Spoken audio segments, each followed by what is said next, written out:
What's up, tennis fans? I'm Lauren Lynch, and this is Tennis Now, your source for the latest tennis news now. Drama in the desert begins in Doha tomorrow. The WTA Tour Championships draw is out and revives two Grand Slam final rivalries in Doha. French Open champ Francesca Schiavone squares off against Samantha Stosur in a rematch of the French Open final. World number one Caroline Wozniacki, Elena Dementieva, Schiavone, and Stosur form the Maroon Group in the 8-player round-robin tournament. U.S. Open champion Kim Clijsters will face runner-up Vera Zvonareva in the white group that also includes former number one Jelena Jankovic and Moscow champion Victoria Azarenka. World number two Zvonareva plays Jelena Jankovic in the opening match of the $4.5 million tournament tomorrow. The pair have split 12 career meetings, with Zvonareva winning the last 3 times they've played. A slumping Jankovic managed to win just 3 games in a second-round loss to world number 268 in Moscow last week. JJ says she's not fit for Doha, but will play anyway. "I'm having some health problems. I have sinus problems," Jankovic said. "I was sick before I came to Moscow, and I'm still not 100%. I'm not in the form I was in the first half of the season, but that's due to a lot of injuries." Wozniacki takes on Dementieva in Tuesday's second match, followed by the Roland Garros rematch of Schiavone versus Stosur, closing the opening day of play.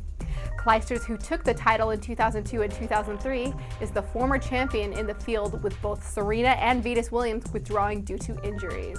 It will be Clijsters' first event since she swept Zvonareva to successfully defend her U.S. Open title.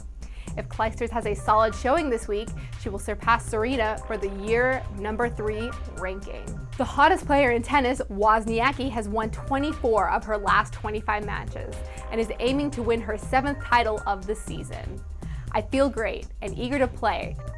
Wozniacki hasn't exactly been sitting around soaking up her success since winning her 6th title of the season in Beijing.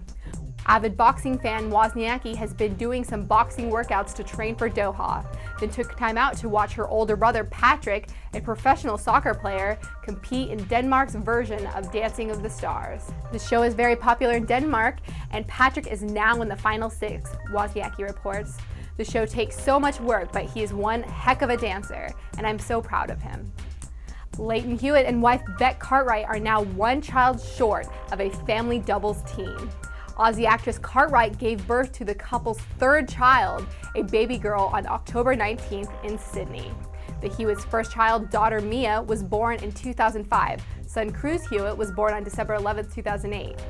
Hewitt said he will announce his baby daughter's name in a text message sent to his website subscribers sometime this week.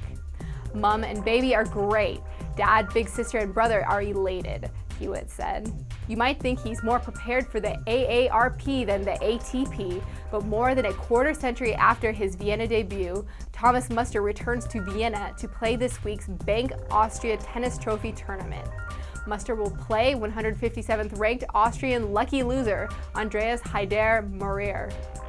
It will be the first ATP level event in more than 11 years for the 43-year-old Austrian, who earned the ATP Comeback Player of the Year honors in 1990 and is testing the comeback waters now again, 15 years after winning the French Open. How will he fare against the hard-hitting Gulbis, who won his first ATP title in Delray Beach in February? Former number one Pete Sampras has faced current ATP pros Roger Federer and Fernando Verdasco in exhibition events, and believes Muster will have his hands full facing opponents 20 years younger. "I admire the fact that he's got himself in good enough shape to be able to do this, but to be realistic, it's going to be a stretch for him to compete with these guys at the age of 43, Sampras said. Muster isn't the only member of this senior set considering a comeback. After Mark Philippoussis beat Jim Courier to win the senior title in Surprise, Arizona Sunday night, the big-hitting Aussie said he's considering a comeback to the ATP Tour. "I feel I can hit the ball just as hard as the guys on the tour, so why not give it a go if I'm having this much fun," said Philippoussis, who will turn 34 on November 7th. Roger Federer reached a career milestone in Stockholm. Federer scored a 6-4, 6-3 win over Germany's Florian Mayer to collect his 64th career title at the Stockholm Open.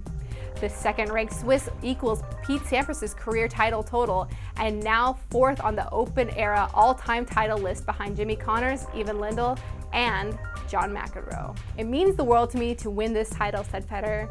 "You never know when it's your last tournament. That's why you want to savor every victory." It was the 3rd title of the season for the 29-year-old Federer, who swept Andy Murray in the Australian Open final in January to capture his 16th career major championship. Federer defended Marty Fish to win Cincinnati in August. He was runner-up to Murray in Toronto and Beijing Masters 1000 finals. "I played amazing at the Australian Open and played great at Cincinnati," Federer said. "I just had a bad win-loss record this year in finals. In other years, maybe I would have won 7 titles already, but here I am only with 3 and people are complaining. So it's the way it goes a little bit." Well, that wraps us up for today, tennis fans. Be sure to subscribe to the Tennis Now YouTube channel and add us on Facebook and Twitter for the latest tennis updates. Be sure to get on and enter all of our contests so you can win, free trips to Miami, free rackets, free apparel, and gift cards galore. I am Lauren Lynch, and this is Tennis Now. Thanks for watching. See you Friday.